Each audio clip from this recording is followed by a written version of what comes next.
কি খবর সবার? এই তো আসসালামু আলাইকুম। আসলে বাসার সকালটা আর অন্য কোথাও গেলে বা ঘুরতে গেলে সেই সকালটা একদমই পার্থক্য আছে। নিজের মতন করে ওইভাবে কাটানো যায় না। তারপরও বেশ ভালোই লাগে, কারণ বাসায় তো সবসময় একঘেয়েমি সকাল তো কাটানোই যায়।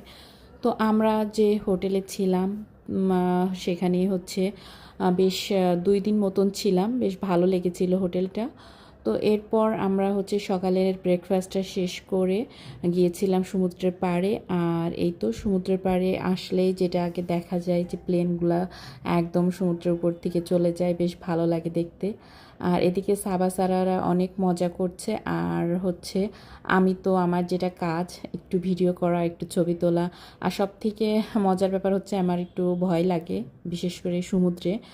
পানিতে অতটা ভয় লাগে না, তবে সমুদ্রে আসলে একটু কেমন লাগে, মনে হয় ভিজবো, কিন্তু বেশি দূর যাব না এই আর কি। এরপর আমরা এখানে বেশটা সময় মজা করেছিলাম সবাই মিলে। আর এদিকে আমি একটু ঢেউগুলাকে উপভোগ করছিলাম।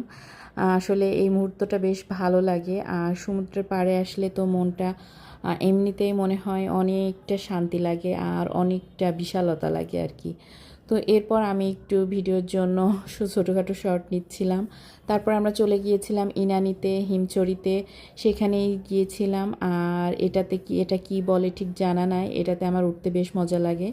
তো তারপর সাবারা হচ্ছে ঘোড়াতে উঠলো।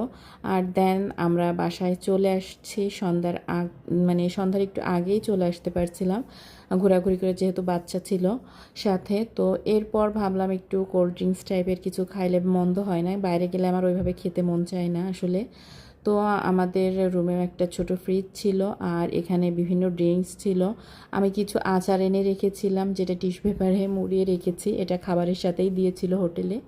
তো এরপর এই তো হচ্ছে আপেলের একটা জুস ছিল, 7 আপ ছিল, ডিউ ছিল, আরও 2-1টা আইটেম ছিল, আমরা আর কি খেয়ে ফেলেছিলাম।